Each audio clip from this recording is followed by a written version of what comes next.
ನಮಸ್ಕಾರ, ನ್ಯೂಸ್ ಬಾಕ್ಸ್ಗೆ ಸ್ವಾಗತ. ಸ್ನೇಹಿತರೆ, ಬಿಗ್ ಬಾಸ್ ಸೀಸನ್ 11ಕ್ಕೆ ಯಾರೆಲ್ಲ ಹೋಗ್ತಾರೆ ಅನ್ನುವಂಥ ಚರ್ಚೆ ಈಗ ಭಾರಿ ನಡೀತಾ ಇದೆ. ಸುಕೃತ ನಾಗ್ ಹೋಗ್ತಾರಂತೆ, ಅಥವಾ ಸತ್ಯ ಧಾರಾವಾಹಿಯ ಗೌತಮಿ ಜಾಧವ್ ಆಗಿರ್ಬೋದು, ಪಾರು ಧಾರಾವಾಹಿಯ ಮೋಕ್ಷಿತಾ ಪೈ ಆಗಿರ್ಬೋದು, ಅಥವಾ ಕಾರ್ತಿಕ್ ಆಗಿರ್ಬೋದು. ಹೀಗೆ ಸಾಕಷ್ಟು ಹೆಸರುಗಳು ಕೇಳಿ ಬರ್ತಾ ಇದೆ. ಈ ನಡುವೆ ಇನ್ನೊಬ್ಬರ ಹೆಸರು ಕೇಳಿ ಬರ್ತಾ ಇದೆ. ಈಕೆ ಕನ್ನಡದ ಖ್ಯಾತ ನಟಿ ಕೂಡ ಹೌದು. ಹಾಗಾದರೆ ಆ ವ್ಯಕ್ತಿ ಯಾರು? ಇವ್ರು ಹೋಗೋದು ಪಕ್ಕನಾ? ಇವೆಲ್ಲದರ ಬಗ್ಗೆ ಕಂಪ್ಲೀಟ್ ಮಾಹಿತಿಯನ್ನು ಕೊಡ್ತೀವಿ. ಅದಕ್ಕಿಂತ ಮುಂಚೆ ನಮ್ಮ ಚಾನೆಲನ್ನು ತಪ್ಪದೇ ಸಬ್ಸ್ಕ್ರೈಬ್ ಮಾಡಿ. ಸ್ನೇಹಿತರೆ, ಬಿಗ್ ಬಾಸ್ ಕನ್ನಡ 11 ಕಾರ್ಯಕ್ರಮ ಆರಂಭಕ್ಕೆ ಇನ್ನೇನು ದಿನಗಣನೆ ಶುರುವಾಗಿದೆ. ಈಗಾಗಲೇ ಬಿಗ್ ಬಾಸ್ ಕನ್ನಡ 11ರ ಕಾರ್ಯಕ್ರಮದ 2 ಪ್ರೋಮೋಗಳು ರಿಲೀಸ್ ಆಗಿದೆ. ಹೊಸ ಸೀಸನ್ನ ನಿರೂಪಕ ಯಾರು ಅನ್ನೋದರ ಬಗ್ಗೆ ಸೋಷಿಯಲ್ ಮೀಡಿಯಾದಲ್ಲಿ ಜೋರಾಗಿ ಚರ್ಚೆ ನಡೀತಾ ಇದೆ. ಅದಕ್ಕೆ ಸಂಬಂಧಪಟ್ಟಂತೆ ಒಂದು ಪ್ರೋಮೋ ಕೂಡ ಬಿಡುಗಡೆಯಾಯಿತು. ಈ ಬಾರಿ ನಿರೂಪಕರು ಚೇಂಜ್ ಆಗ್ತಾರಾ ಅಂತ. ಆ ಒಂದು ಎಂಡಲ್ಲಿ ಕಿಚ್ಚ ಸುದೀಪ್ ಅವರ ನಗುವಿನ ವಾಯ್ಸ್ ಕೇಳುತ್ತೆ. ಹಾಗಾಗಿ ಕಿಚ್ಚ ಸುದೀಪ್ ಅವರೇ ಫಿಕ್ಸ್ ಅನ್ನುವಂಥದ್ದು ಗೊತ್ತಾಗುತ್ತೆ. ಈ ಬಾರಿ ಬಿಗ್ ಬಾಸ್ ಕಾರ್ಯಕ್ರಮದಲ್ಲಿ ಹೋಸ್ಟ್ ಆಗಿ ಕಿಚ್ಚ ಸುದೀಪ್ ಮುಂದುವರಿತಾರೋ ಇಲ್ವೋ ಅನ್ನುವಂಥ ಡೌಟ್ ಇನ್ನೂ ಕೂಡ ವೀಕ್ಷಕರಿಗೆ ಕಾಡ್ತಾ ಇದೆ. ಹೀಗಿರುವಾಗಲೇ ಹೊಸ ಗಾಸಿಪ್ ಒಂದು ಹಬ್ಬಿದೆ. ಅದೇನು ಗೊತ್ತಾ ಸ್ನೇಹಿತರೆ, ಹೇಳ್ತಾ ಹೋಗ್ತೀವಿ. ಯಾವುದೇ ಹೊಸ ಬಿಗ್ ಬಾಸ್ ಸೀಸನ್ ಆರಂಭಕ್ಕೂ ಮುನ್ನ ಸಂಭಾವ್ಯ ಪಟ್ಟಿ, ಅಂದರೆ ಯಾರು ಬರಬಹುದು ಅನ್ನುವಂಥ ಪಟ್ಟಿ ಸೋಷಿಯಲ್ ಮೀಡಿಯಾದಲ್ಲಿ ಹರಿದಾಡೋದು ಕಾಮನ್. ಒಬ್ಬೊಬ್ಬರು ಒಂದೊಂದು ನಟ ನಟಿಯರನ್ನು, ಕಾಮಿಡಿಯನನ್ನು ಗೆಸ್ ಮಾಡ್ತಾರೆ. ಕೆಲವರನ್ನ ಸ್ಪರ್ಧಿಗಳನ್ನಾಗಿ ನೋಡ ಬಯಸುವಂಥ ಒಂದಷ್ಟು ವೀಕ್ಷಕರು ಅವರ ಒಂದು ಅಭಿಪ್ರಾಯವನ್ನು ವ್ಯಕ್ತಪಡಿಸ್ತಾರೆ. ಆದರೆ ಅಂತಿಮವಾಗಿ ಬಿಗ್ ಬಾಸ್ ಮನೆಯಲ್ಲಿ ಲಾಕ್ ಆಗುವಂಥ ಸ್ಪರ್ಧಿಗಳು ಯಾರ್ಯಾರು ಅಂತ ಗೊತ್ತಾಗೋದು ಲಾಂಚ್ ದಿನವೇ. ಅಂದರೆ ಯಾವಾಗ ಫಸ್ಟ್ ಎಪಿಸೋಡ್ ಶುರುವಾಗುತ್ತೋ ಅದೇ ದಿನ ಒಬ್ಬರಾದ್ಮೇಲೆ ಒಬ್ಬರು ಬರ್ತಾ ಹೋಗ್ತಾರೆ. ಇವ್ರು ಬಂದ್ರಾ ಅನ್ನುವಂಥದ್ದು ನಮಗೆ ಗೊತ್ತಾಗುತ್ತೆ.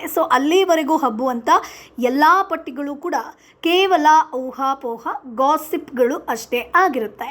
ಈಗ ಅಂಥದ್ದೇ ಒಂದು ಹೊಸ ಗಾಸಿಪ್ ಒಂದು ಕಿವಿಗೆ ಬಿದ್ದಿರುವಂಥದ್ದು. ಸ್ನೇಹಿತರೆ, ಒಂದು ಕಾಲದಲ್ಲಿ ಕನ್ನಡ ಚಿತ್ರರಂಗವನ್ನು ಆಳಿದಂತಹ ಕೊಡಗಿನ ಬ್ಯೂಟಿಗೆ ಸೂಪರ್ ಹಿಟ್ ಚಿತ್ರಗಳ ನಾಯಕಿ ಅಂತ ಹೇಳ್ಬೋದು, ನಟಿ ಪ್ರೇಮ ಈ ಬಾರಿ ಬಿಗ್ ಬಾಸ್ ಕನ್ನಡ 11 ಸೀಸನ್ 11 ಕಾರ್ಯಕ್ರಮದಲ್ಲಿ ಸ್ಪರ್ಧಿ ಆಗ್ತಾರೆ ಅನ್ನುವಂಥ ಸುದ್ದಿ ಸಾಮಾಜಿಕ ಜಾಲತಾಣದಲ್ಲಿ ಸಿಕ್ಕಾಪಟ್ಟೆ ಓಡ್ತಾ ಇದೆ. ಅಸಲಿಗೆ ಬಿಗ್ ಬಾಸ್ ಮನೆಗೆ ನಟಿ ಪ್ರೇಮ ಬರ್ತಾರಂತೆ ಅನ್ನುವಂಥ ಅಂತೆ ಇಂದು ನಿನ್ನೆಯದಲ್ಲ ಸ್ನೇಹಿತರೆ. ಈ ಹಿಂದಿನ ಸೀಸನ್ಗಳಲ್ಲೂ ಕೂಡ ನಟಿ ಪ್ರೇಮ ಹೆಸರು ಕೇಳಿ ಬಂದಿತ್ತು. ಆದರೆ ಈವರೆಗೂ ಕೂಡ ಬಿಗ್ ಬಾಸ್ ಕಡೆಗೆ ತಿರುಗಿ ನೋಡಿದಂಥ ಪ್ರೇಮ ಈ ಬಾರಿ ಬಿಗ್ ಬಾಸ್ ಮನೆಯೊಳಗೆ ಬಲಗಾಲಿಟ್ಟು ಬರ್ತಾರಾ, ಮೊದಲ ಸ್ಪರ್ಧಿಯಾಗಿ ಬರ್ತಾರಾ ಅನ್ನುವಂಥದ್ದು.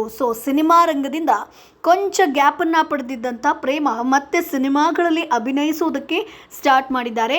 ಜಾಹೀರಾತುಗಳಲ್ಲೂ ಕೂಡ ಪ್ರೇಮ ಕಾಣಿಸ್ಕೊಂಡಿದ್ದಾರೆ. ಇತ್ತೀಚೆಗಷ್ಟೇ ಮಹಾನಟಿ ರಿಯಾಲಿಟಿ ಶೋನಲ್ಲೂ ಕೂಡ ನಟಿ ಪ್ರೇಮ ತೀರ್ಪುಗಾರರ ಸ್ಥಾನವನ್ನು ಅಲಂಕರಿಸಿದ್ರು.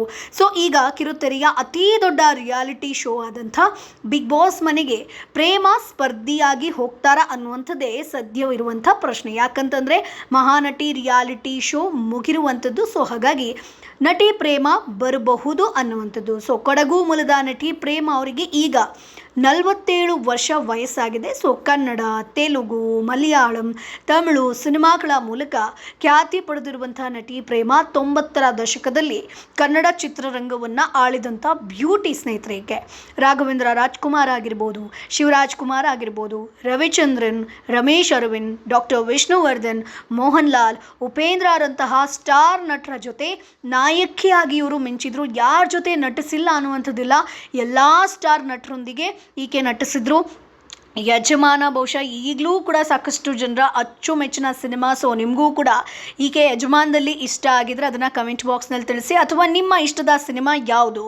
ಯಜಮಾನ, ಆಪ್ತಮಿತ್ರ, ಜಮೀನ್ದಾರರು, ಕ್ಷಣ ಕ್ಷಣ, ಏಕದಂತ, ಪರ್ವ ಸೇರಿದಂತೆ ಒಟ್ಟು 7 ಚಿತ್ರಗಳಲ್ಲಿ ಡಾಕ್ಟರ್ ವಿಷ್ಣುವರ್ಧನ್ ಜೊತೆಗೇನೆ ಪ್ರೇಮ ನಟಿಸಿರುವಂಥದ್ದು ಒಂದು ದೊಡ್ಡ ವಿಶೇಷ ಅಂತ ಹೇಳ್ಬೋದು. ಆಕೆಗೆ ದೊಡ್ಡ ಹಿಟ್ ಕೊಟ್ಟಿರುವಂಥದ್ದು ಓಂ ಸಿನಿಮಾ.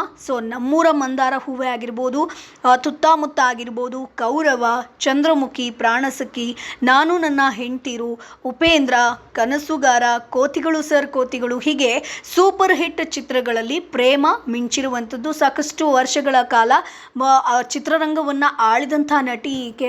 ತುಂಬ ಬೇಡಿಕೆ ಇದ್ದಂಥ ನಟಿ ಈಕೆ. ಅದಾದ ಮೇಲೆ ತನ್ನ ಒಂದು ಪರ್ಸ್ನಲ್ ಜೀವನಕ್ಕೋಸ್ಕರ ಕಂಪ್ಲೀಟಾಗಿ ಸಿನಿಮಾ ರಂಗದಿಂದ ದೂರ ಉಳಿತಾರೆ. ಅದಾದ ಮೇಲೆ ಈಗ ಮತ್ತೆ ಒಂದು ಸಿನಿಮಾ ಕಿರುತೆರೆಗೆ ಕಂಬ್ಯಾಕ್ ಆಗಿರುವಂಥದ್ದು. ಮಹಾನಟಿ ರಿಯಾಲಿಟಿ ಶೋ ಮೂಲಕ ಕಂಬ್ಯಾಕ್ ಆದರೂ ಎಲ್ರಿಗೂ ಕೂಡ ನಟಿ ಪ್ರೇಮ ಬಂದಿರುವಂಥದ್ದು ತುಂಬ ಇಷ್ಟ ಆಗಿತ್ತು. ಆದರೆ ಈಗ ಆ ಮಹಾನಟಿ ರಿಯಾಲಿಟಿ ಶೋ ಮುಗಿದಾದ ಬಳಿಕ ಮತ್ತೆ ಪ್ರೇಮ ಎಲ್ಲಿ ಕಾಣಿಸ್ಕೊಳ್ತಾರೆ ಅನ್ನುವಂಥ ಪ್ರಶ್ನೆಗೆ ಒಂದಷ್ಟು ಊಹಾಪೋಹಗಳು ಈಗ ಶುರುವಾಗಿದೆ. ನಟಿ ಪ್ರೇಮ ಬಿಗ್ ಬಾಸ್ಗೆ ಬರಬಹುದಾ ಅನ್ನುವಂಥದ್ದು. ಯಾಕಂತಂದರೆ ನಟ ನಟಿಯರು ಅಂದರೆ ಸೀರಿಯಲ್ ನಟ ನಟಿಯರಾಗಿರ್ಬೋದು, ಕಾಮಿಡಿಯನ್ಗಳಾಗಿರ್ಬೋದು, ಅಥವಾ ರಾಜಕೀಯ ಆಗಿರ್ಬೋದು, ಸ್ಪೋರ್ಟ್ಸ್, ಇವರೆಲ್ಲ ಬರ್ತಾರೆ. ಜೊತೆಗೆ ಸಿನಿಮಾ ರಂಗದಲ್ಲೂ ಕೂಡ ಛಾಪು ಮೂಡಿಸಿದಂಥ ನಟ ನಟಿಯರು ಬರುವಂಥದ್ದು ಸರ್ವೇ ಸಾಮಾನ್ಯ. ಅದರಲ್ಲೂ ಕೂಡ ಸೀನಿಯರ್ ಕ್ಯಾಟಗರಿಯಲ್ಲೂ ಕೂಡ ಬರುವಂಥವರು ಜಾಸ್ತಿ ಜನ ಇರ್ತಾರೆ. ಹಾಗಾಗಿ ಪ್ರೇಮ ಬರಬಹುದಾ, ಸಿನಿಮಾ ರಂಗದಿಂದ ಈ ನಟಿ ಬರಬಹುದಾ ಅನ್ನುವಂಥದ್ದು ಕೂಡ ಈಗ ಗೆಸ್ ಮಾಡಲಾಗ್ತಾ ಇದೆ. ಸೊ ಹಾಗಾಗಿ ಬಿಗ್ ಬಾಸ್ ಸೀಸನ್ಗೆ 11ಕ್ಕೆ ಪ್ರೇಮ ಬರ್ತಾರ ಅನ್ನುವಂಥದ್ದು ಕಾದು ನೋಡಬೇಕು. ಸೊ ಸ್ನೇಹಿತರೆ, ನಿಮ್ಮ ಒಂದು ಒಪಿನಿಯನ್ ಏನು? ಬಿಗ್ ಬಾಸ್ ಸೀಸನ್ಗೆ ನಟಿ ಪ್ರೇಮ ಬರಬೇಕಾ? ಬಂದರೆ ಈ ಒಂದು ಬಿಗ್ ಬಾಸ್ ಸೀಸನ್ 11 ಅಷ್ಟು ಸ್ಪರ್ಧಿಗಳ ನಡುವೆ ಈಕೆ ಮಿಂಗಲ್ ಆಗಬಹುದಾ? ಸೊ ಈಕೆಗೆ ಅದು ಆಗುತ್ತಾ, ಅಥವಾ ಈಕೆ ಮಾತನಾಡ್ಬೋದಾ, ಅಲ್ಲಿ ಅವ್ರ ಜೊತೆ ಬೆರಿಬೋದಾ? ನಿಮ್ಮ ಅಭಿಪ್ರಾಯ ಏನು? ಜೊತೆಗೆ ಬಿಗ್ ಬಾಸ್ ಸೀಸನ್ 11ಕ್ಕೆ ಯಾರೆಲ್ಲ ಸ್ಪರ್ಧಿಗಳು ಬರಬೇಕು, ಯಾರು ಬರಬಹುದು? ನಿಮ್ಮ ಒಂದು ಊಹೆ ಏನು? ಯಾರು ಬರಲೇಬಾರ್ದು? ಈ ಬಾರಿಯ ಬಿಗ್ ಬಾಸ್ನಲ್ಲಿ ಏನೆಲ್ಲ ವಿಶೇಷತೆಗಳನ್ನು ನೀವು ಎಕ್ಸ್ಪೆಕ್ಟ್ ಮಾಡ್ತೀರಾ? ಅದನ್ನು ಕಮೆಂಟ್ ಬಾಕ್ಸ್ ಮೂಲಕ ತಿಳಿಸಿ. ನಮ್ಮ ಚಾನಲನ್ನು ಸಬ್ಸ್ಕ್ರೈಬ್ ಮಾಡಿ, ಸಪೋರ್ಟ್ ಮಾಡಿ. ಜೊತೆಗೆ ಸಿನಿಮಾ, ಸೀರಿಯಲ್ ಆಗಿರ್ಬೋದು, ಬಿಗ್ ಬಾಸ್ ಬಗ್ಗೆ ಸಾಕಷ್ಟು ಅಪ್ಡೇಟ್ಸನ್ನು ಹಾಕ್ತಾ ಇರ್ತೀವಿ. ಹಾಗಾಗಿ ನಿಮ್ಮ ಫ್ರೆಂಡ್ಸ್ಗೂ ಕೂಡ ಶೇರ್ ಮಾಡಿ, ಚಾನಲನ್ನು ಸಬ್ಸ್ಕ್ರೈಬ್ ಮಾಡೋದನ್ನು ಮರಿಬೇಡಿ.